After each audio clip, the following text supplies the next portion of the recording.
One Piece Chapter 1147, The Things We Find Scary, resolves Gunko's confrontation with the Straw Hats and Summers with Saul, after which he reveals the God Knight's true intentions in Elbaph and how they plan to use his people in Servian the God Knights as warriors in the upcoming War of Wars.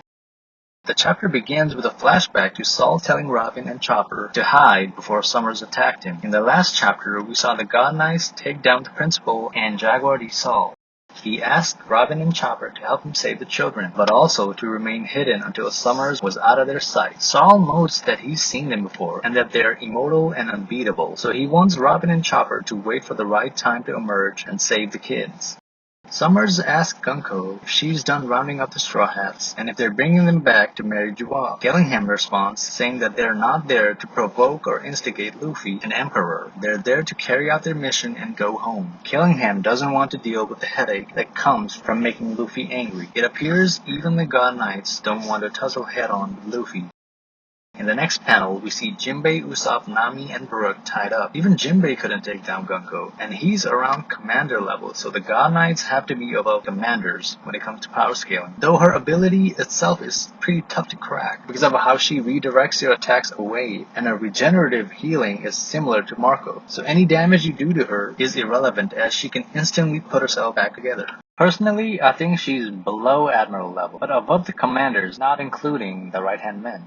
Nami yells at Jinbei for being unable to fend off Gunko, as she thought they'd be safe with him there. Jinbei is still thinking of a way to get around Gunko's abilities, and Brook says something interesting. He says, "That woman, no, it couldn't be," like he's almost seen her before. Brook knows of Gunko, but when could he have met her? In the last few chapters, we learned that Gunko likes to listen to Brook's song New World as a post-meal ritual. This song was Soul King Brook's final song played in his concert at Sabaody post-time skip, right before he reunited with the Straw Hat. Perhaps Gunko went to Brook's concerts in between the time skip, and that's how Brook recognizes her. There's a chance that Gunko is a closeted groupie, because in the following panels, Gunk demands that Brook be her thrall, devoting his life for her making music. Like other celestial dragons, Gunko thinks of Brook as a toy for her amusement and entertainment, and not much more. The other Straw Hats are shocked that she knows Brook. The fact that a celestial dragon is a fan of Soul King is just hilarious. But while Gunko wants Brook to serve as her music slave, Summers is like Killingham and not wanting to pick a fight with Luffy, so he tells Gunko to cut it out and focus on the mission. Brook denies Gunko's request and tells her how Luffy gave him a second chance at life as a seafarer, and that his loyalty has been to him and only him ever since that moment. Gunko tells him that refusing her offer would mean forfeiting his life, and Brook assures her that he would rather lose his life than to dishonor Luffy. Brook has another moment where he showcases his bravery and loyalty to his crew. His best moments post-time skip have come when his back is against the wall against an insurmountable enemy and his principles are tested. Gunko kicks Brook away, but we then see her hold her heart in pain, almost like she was really hoping she wouldn't have to do this. Summers and Killingham arrange a telecom for Summers to speak to all inhabitants of Elbaph. He makes it known that the nightmarish monsters in Elbaph is the God Knights' doing, and that they come from Holy Land Mary Jewel to carry out their mission. It is funny how Summers told Gunko not to capture the Straw Hats because he doesn't want to pick a fight with Emperor Luffy, but now he's transmitting his message to everyone in Elbaph, including Luffy, who is obviously not gonna sit and watch while they do their thing. Anyway, Summers explains how the God Knights are kidnapping 10 kids from Elbaph and bringing them to the Holy Land. He calls himself the Dagger of the Holy Land Mary Jewel. I don't know if being a dagger is a position or a role in the Holy Knights, or it is simply an epithet that he picked up, but he also mentions how he beat up Saul to terrorize the other giants from challenging him. And being the dagger does lend credence to Summer being one of the stronger Holy Knight members, so it's easy to see why he was able to beat a former Vice Admiral like Saul. In the principal's office, Killingham devises a plan to reveal the kids' names, so we see him release the kids from their slumber, and we see them all freak out and ask for their mom and dad. Meanwhile, Colin is putting up the tough act and tells everyone to calm down, that he's there with them, and how he's a true warrior and not a weakling like the rest of the kids. Very next panels, two giant beasts and ghosts pop up, and when the kids ask for help, Colin freaks out with his tongue and eyes popping out, which reminds me a lot of how Usopp acts and how he puts up a front.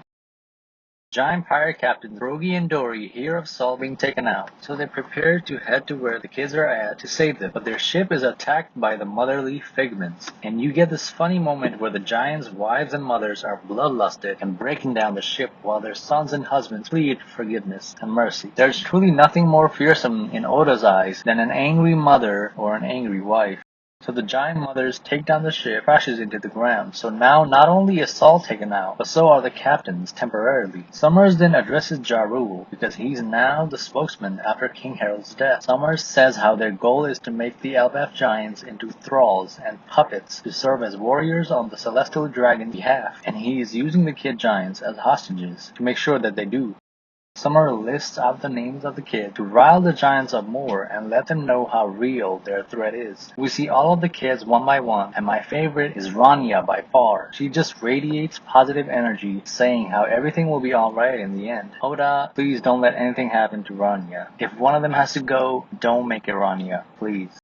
We then see Ja Rule's great-great-granddaughter, and Colin is mentioned last as someone who tries to save the kidnapped kids but got captured instead. This arouses the attention of Ripley and Scopper, with the latter being proud of his son being brave enough to try and save them. But Ripley is like, this isn't the time to be bragging, Scopper. In the intercoms, Summers makes it clear that elbaph shouldn't have schools or libraries because their history isn't important and the warriors don't need to learn in school. He wants the giants to set fire to their schools and warns them that their kids will die one at a time if they don't, and this decision is all on Ja Rule's hands. Though the killing of the kids will probably not happen because Scopper will probably intervene with the God Knights first, and eventually the monster trio with Loki will show up and cover the threat. But if that were to happen, that would be one of the most cynical things we've ever seen in One Piece. We see a panel of Scopper in Ripley's hands and Dory and Broggy behind them all angry and geared up for a fight, while you have Ange from the Walrus School begging them to stop. She says that the school is a symbol of Elbaph's current state of peace, and that the library is filled with ancient history of this land, and contains texts that people fought and lost their lives for. What is on Elbaph, be it the kids, the peace, or the sacred texts, it is more than just Elbaph. It is also world history. After hearing Ange's cry out for someone to save O'Hara's precious possessions, Robin puts on her serious face and readies her arm in a fighting stance, which means that Robin will come out of her hiding spot and confront Summers. Scopper is also on the way to save his kid. Now the question remains, who will fight who? I don't know if Robin is the best matchup for Summers, but that's who she will face in the next chapter because she's right in front of him, unless Scopper gets there first. Gunko is also there with Summers, so maybe Robin fights Gunko instead, and Scopper fights Summers. Robin's fighting style will be way more effective against Gunko, and Scopper's axes will be better suited against Summers' thorns. It would be really cool if Robin got a big moment fighting Gunko, and if Oda lets her shine for the next few chapters. Maybe even get some of the other Straw Hats involved. I'm really glad Oda is letting the other Straw Hats, like Brook and Robin, shine. This is what we've been wanting for so long, so I'm very happy that somebody other than Luffy, Zoro, or Sanji is getting shine fighting one of the major antagonists. The monster trio will show up within the next few chapters, but it's good that Oda is showcasing the other Straw Hats in the meantime.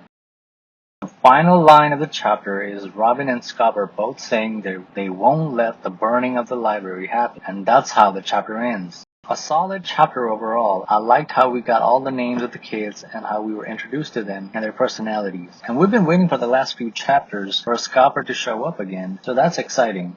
Not to mention, Robin will now have her moment protecting the legacy of O'Hara. What do you guys think of this chapter? Let me know down in the comments, and make sure to like and subscribe, and I'll see you all in the next video. Peace.